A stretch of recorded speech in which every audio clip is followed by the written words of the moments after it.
Hey, what's up, everybody? True Boxing here. Thank you for coming back to Get Hit with the Truth. So today we are doing the what's next on Gilberto Ramirez, the reigning and newly unified cruiserweight champion of the world, following his probably his career best win. If you look at it, I mean, it can be argued, but his convincing 12-round unanimous decision over Chris Billiam-Smith, as he again unified titles, and really it has completely convinced everybody that he's a very legitimate cruiserweight now, as he holds 2 of the 4 world titles. Now, before we get into that, if you could smash the like button, leave a comment, or subscribe to the channel, I really do appreciate any and all support that I can get as I continue to build my channel here. So Gilberto Ramirez, I mean, he looked good against Billiam-Smith. He went out there, he outworked him, he outclassed him. I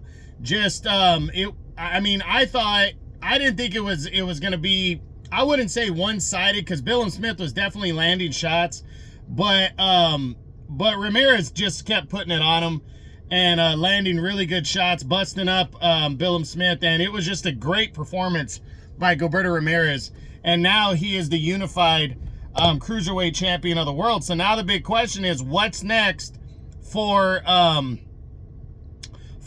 Chris Billiam-Smith, for Gilberto Ramirez, following this victory over Billiam-Smith? So in these what's next videos now, when it's a champion we're talking about, the first thing we talk about is unifying belts, if that's a possibility. So we look at the other champs. He's got Noel Mikhailian in the WBC. I don't see that one going down. Mikhailian can't even come back to make his mandatory fight against Ryan Rozicki. So I definitely don't see Mikhailian being a possibility. Then there's the much anticipated Jayo Pitaya clash.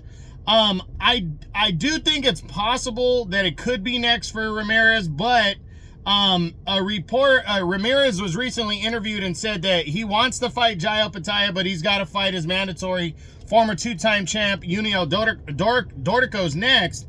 And that was the first time he mentioned Dorticos. And Dorticos has been like the mandatory challenger for or the #1 contender at least, for almost 2 years now. And he hasn't been mentioned by the WBA at all. So I'm inclined to think that Ramirez could be facing Dorticos next. Jayo Pitaya has a mandatory due at the beginning of January. And then after that, he's going to have to fight somebody, or he's going to want to unify belts. And Gilberto Ramirez might not be available because of a mandatory, but I definitely see these two guys locking up next year.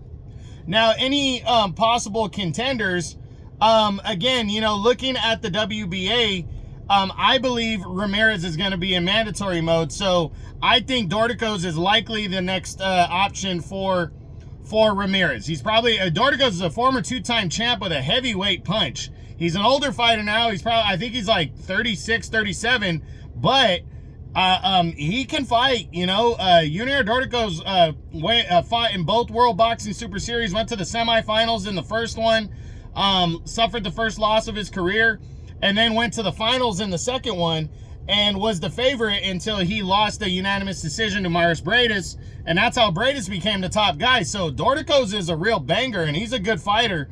I do believe he's gonna have to fight him next, to be honest. Then there's Siobhan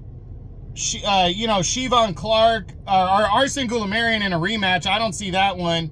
Siobhan Clark, I don't see that one. Brandon Glanton, these are all guys highly ranked in the WBA.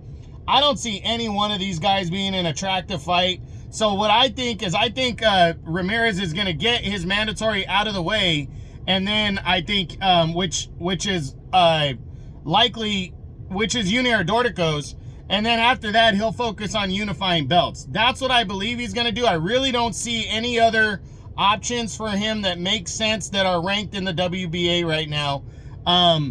Even a stay busy option, I don't know if he'll take one of those as the unified champ now, because he's also got to look at the WBO guys, and the only one that, in my opinion, in the WBO that matches up in the WBA that would make sense right now might be the #1 contender, former world title challenger Mikhail Cieslak. But I do not believe Ramirez is going to be in mandatory mode with the WBO, especially when the titles unify. You have to go with who's the higher mandatory, and right now it is the WBA has been long overdue.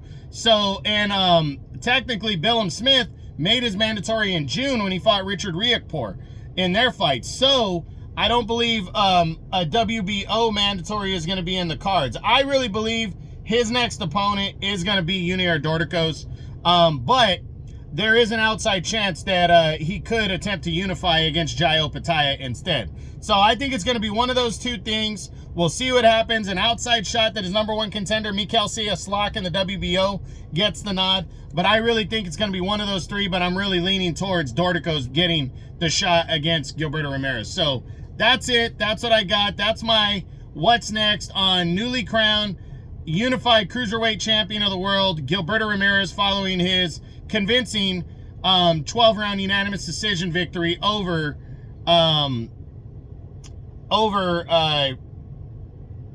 Chris Billiam-Smith as he became the Unified Champion. I hope you enjoyed the video. If you did, smash the like button, leave a comment, or subscribe to the channel. I appreciate any and all support. This is True Boxing, and you've been hit with the truth.